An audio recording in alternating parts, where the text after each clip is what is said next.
there's a very good chance you don't know how cheating and infidelity actually work. And that primarily is because you don't know what cheating is, where it comes from, or why it happens. And your general lack of understanding around cheating is why you suck at identifying or preventing it. Hi, my name's Jace, and despite being a black man, I have over 10 years of experience in cheating. In order to understand what cheating is, we have to clear up some misconceptions first. Contrary to popular belief, cheating has almost nothing to do with moral integrity, or a general lack of character, or an inability to be loyal, or a faulty upbringing, or a genetic predisposition, or anything else like that. Cheating as a phenomena is a symptom of a series of biological impulses happening in a certain order. That's pretty much it. Or in simpler terms, cheating is what your natural animal instincts drive you to do under very specific circumstances. Because surprise, surprise, as much as we try our best to make ourselves forget this fact, we are all just a bunch of animals moving by instinct. And our instincts are designed to drive us towards just two goals: to survive and to replicate. That is it. Cheating just happens to be one of the many different strategies we employ to achieve these two goals. In fact, depending on the circumstance, cheating might just be the best strategy you can employ. To be fair though, men and women use cheating entirely differently. As men, cheating is a tool we use to amplify the numbers game. It's no secret that our best chance at genetic success is increasing both the quality and quantity of women that we have a chance to replicate with. The more and high quality women you can acquire replication value from, the higher the chances that your genes don't get unapologetically weeded out of existence from the gene pool. So for the sake of your genetic success, it's just smarter to bet as many women as you can, while you can. Now on the other hand, while women have the exact same biological imperative as men do, they go about using the tool of cheating and infidelity in a slightly different way. Cheating for women is a way to detach from their current weaker partner while simultaneously consolidating on a stronger partner with higher survivability value, without getting left hanging in the middle of that transition. And biologically, women are incentivized to do that because the way things are set up for them, they have way more to lose. They have a dualistic nature that they have to fulfill. They need a man that represents provisioning, and they need a man that represents protection. And for both of those men, usually without their knowing of course, to work simultaneously to keep her provided for and protected. Because the sad truth here for women is that usually, those two traits, provisioning and protection, don't usually exist in the same man. And that's why these hoes be cheating. There's actually a great Netflix show that demonstrates this entire phenomenon correctly, in my opinion. When you have the chance, go and watch this show. This is a great show. But don't just watch it for the story. Read between the lines. Because it's a beautiful demonstration of how women are with the provider type versus the protector type.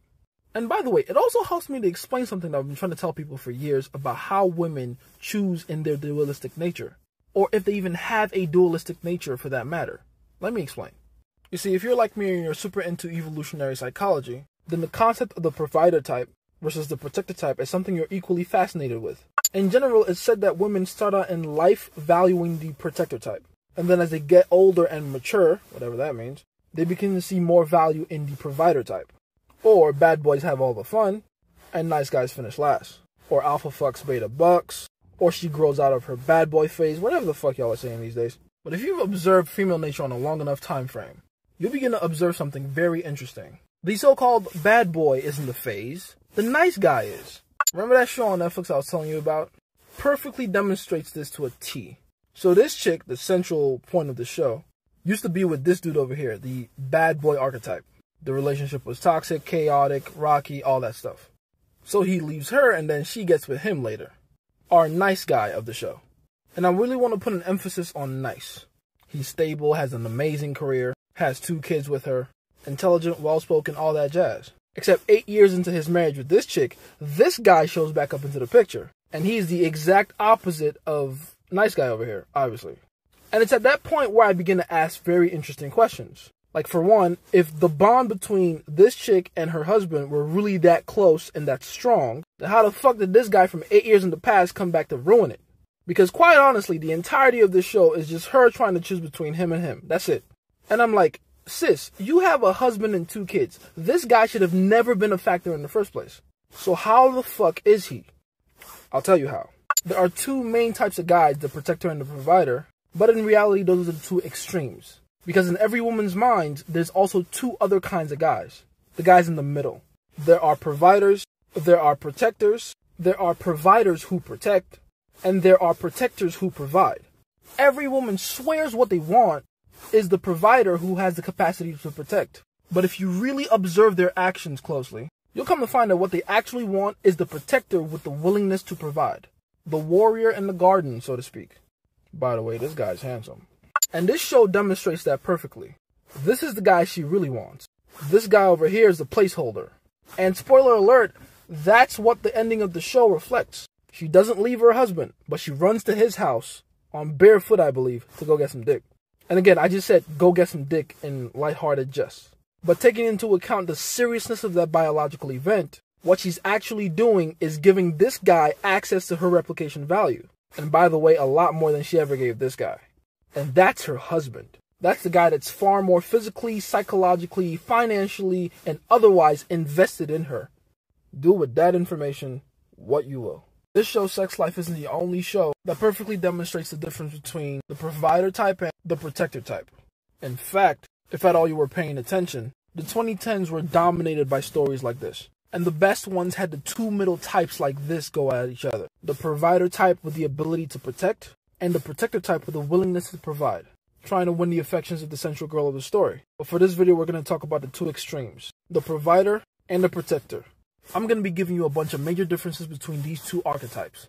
Let's begin. First thing you got to know, the protector is what women want. It's what they get wet for, it's what they truly find attractive, and it's what they're biologically wired to respond to. The problem with the protector type for women is, well, every woman wants that guy. There's a massive shortage of guys like this because of the barrier to entry to becoming a protector. In our current gynocentric social order where everything is designed to please the feminine, pretty much every man is raised to be a provider. If you were to ask the average man out there what his plans for the future are, everything he would say would be coincidentally designed to further the female reproductive strategy, which is dedicate his entire being, time, effort, genetics, resources, and all, to just one woman, which again helps the female reproductive and survival strategy, but mathematically does nothing to benefit him or help him further his genetic potential. So the few men who have the balls to break out of this gynocentric way of thinking are by far the most sought after by women, which is why the first and most important characteristic difference between the provider type and the protector type is congruence, aka the ability to stand 10 toes down on being a man. Women are biologically incentivized to test our resolve as men, and to see if we're willing to bend who we are to please her. And in today's world, most people fail this test woefully, whether the test comes from her or from the world at large about your decision making, or sometimes it even comes from someone that specializes in public ridicule. Either way, that test is coming for all of us, and the vast majority will crack like eggs. Speaking of cracking like eggs, I just found out about this controversy today. Apparently this guy's a famous Twitch streamer or something. And the long and short of it is he got caught whacking the willy to something or someone he shouldn't have. And he gives a live apology with his wife there, by the way, which rubs me off the wrong way. It's already bad enough you're using AI technology to jerk off to people you know personally. Now you're going to drag your wife into this? What the hell? But that's not even my major problem with this whole situation. Bro, why are you apologizing for this? Own this shit! So what? You were jerking off to people you weren't supposed to. Fuck them. They only think it's bad because you're acting like you did something wrong. Okay, to be fair, it is really creepy to touch yourself to girls that you have direct access to. I mean, come on, what was really stopping you from just getting one in real life? Yeah, but Jason, he's married. Shut up, I'm not talking about that right now. He's a millionaire Twitch streamer, he deserves some side. Well, I mean, not with this temperament. My brother in Christ, you are scaring the hoes. This is why he couldn't pull it off, no balls. But all jokes aside, the point still remains. Stop apologizing for who you are. You're the guy that thinks about his friends during intimate moments. Own it. As far as the provider and protector archetypes are concerned, or the nice guy versus the bad boy, if you will, not only are there specific characteristics and traits that differentiate the two, but there's also a secret war that's been waged between them for thousands of years. And if you do your research, you'll see clues about the tension between these two archetypes everywhere. There are many stories in the Roman and Greek mythologies that reflect this. And hell, there's even multiple of these type of stories throughout the Bible. The first being the story of Cain and Abel, two brothers. And by the way, especially in the Bible, the archetypes of the protector and the provider are usually represented in two brothers. Like in my personal favorite, Esau and Jacob. The story goes something like this. Isaac, the son of Abraham, the father of many nations, has two sons, twins in fact. Esau, the older of the two and the hunter-gatherer, and Jacob, the farmer and sheep herder.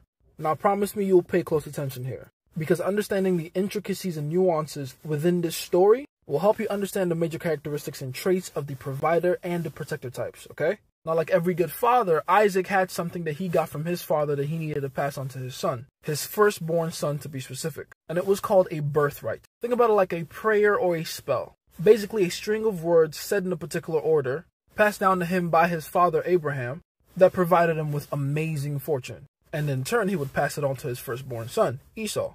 Or at least that was the plan. You see, Isaac had a wife named Rebekah, and Rebekah had seen the power of the birthright work in Isaac's life firsthand, so she wanted it for her favorite son, Jacob.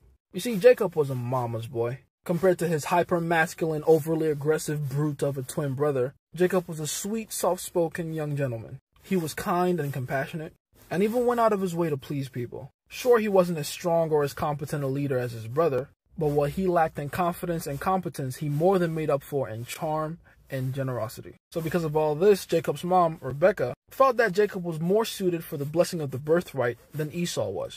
Years pass and Esau comes back from one of his hunting trips, and your boy was famished. He had with him a nice haul from the hunt, but he was so hungry he could barely move. He had just enough energy to make it all the way to the source of what he thought was a sweet aroma. And what was the source, you may ask? It was his little brother's cooking. Jacob was whipping up some porridge. So Esau was like, "Good day to you, dearest brother o' mine. I have returned from the hunt with fresh kill and a growling stomach. Dearest brother, may I procure from you a serving of that delicious porridge you have there?" I always wanted to do that. And then Jacob, being the natural opportunist, he goes, "Oh, of course, brother, of course. You can most certainly have a bowl of my porridge.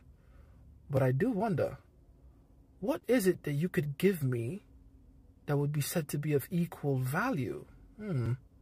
Well, if it's compensation you require, it's compensation you shall have. Name your price, little brother. Well, dearest brother o' mine, given the unique circumstance within which we find ourselves, wouldn't you say your birthright would suffice? My birthright? Dearest brother, have you gone insane? How could... Now, Esau. Don't be such a brute. All I ask for is a moment of your time to see things through my perspective. I'm listening. Begrudgingly. Answer me this, brother. Would you say you're the hungriest you've ever been? Why, yes, I would say I am so hungry, in fact, I could eat both you and that porridge. No homo. Well, if that is indeed the case, brother, then I would say that you're dying of starvation as we speak. Well, that's one way to put it, but what does that have to do with... As of this very moment, brother, your life force is being drained from you, and the only way to restore it is with this delicious bowl of porridge. In other words, this very simple, yet delicious bowl of porridge is your salvation. Without it, your life ceases to exist. Well, yes, but how does... And if for whatever reason you cannot live anymore, then your birthright is completely useless to you. Do you agree with my train of thought, big brother? Well, fuck me, brother. You're like so right about that. Like, damn. Yeah, I'd say you're like, yeah, you hit the nail on the head, bro. I mean, yes, of course. Yes, brother, indubitably. Then we have reached an agreement, brother. I will have your birthright, and you will have this delicious bowl of porridge to restore your life with. And that's how Esau finessed Jacob off his birthright. But our story of finesse doesn't end here. Many years pass, and Isaac is now an even older man on his deathbed. He's hard of hearing and completely blind, so he decides it's time to give Esau his birthright. So he calls his first son Esau into his tent and asks him to get him some food. And he promises that when he's done eating, he'll give Esau his birthright. Rebekah's eavesdropping ass heard that entire exchange and relayed it all to Jacob, her favorite son. So they came up with a plan. Jacob was going to hurry ahead of Esau and cook food for his father, and then kill one of the animals he was rearing and cover himself forearm, chest, and all in its hide. You see, Esau was a notoriously hairy motherfucker, right? And in order to fool his father into thinking he was Esau, he needed to be as hairy as him. And that's exactly what he did. With the help of his mother, he was able to make all these preparations on time and beat Esau to the punch for the birthright. Clearly, Jacob knew that Esau would be pissed when he found out, which he rightfully was. So he fled the country pretty much to escape his brother's wrath. and took the birthright with him. So what can we learn from this story? Well, what can't we? Let's begin. Like I said before, this story perfectly demonstrates the protector type and all his characteristics, represented by Esau, and the provider type and all his characteristics, represented by Jacob. Esau was strong, confident, competent, and charismatic. He was aggressive, possessive, and a little greedy. He was direct and blunt, and had no shame about going after what he wanted. But he was also worldly. And even though worldly men have great instincts, they usually suffer intellectually. Yes, he was aggressive, but he was also impatient. He struggled a lot with the ability to delay gratification, and he was far too willing to gratify himself in the moment at the cost of his own future. The provider, on the other hand, was Jacob. Selfless and kind, all-around nice guy, always eager to lend a helping hand. But not because he's a good person, but because his entire life revolves around pleasing the feminine, in this story represented by his mother. Jacob was shy and timid and risk-averse, but was only ever emboldened to take massive risks when his mother was egging him on. He wasn't in touch with his instincts, so he had a lower chance of survival. But he more than overcompensated for that with his intellect and his ability to manipulate others. While his brother lived life because he was frankly just a brute who didn't know how to be any other way, Jacob lived a life of cunning misdirection. Misdirection and cunning are how the providers exist. Stride for stride, the provider type does not compare at all to the protector type in terms of survivability value, so they overcompensate with deceit. Now I want to make something very clear. I'm not saying one is better than the other.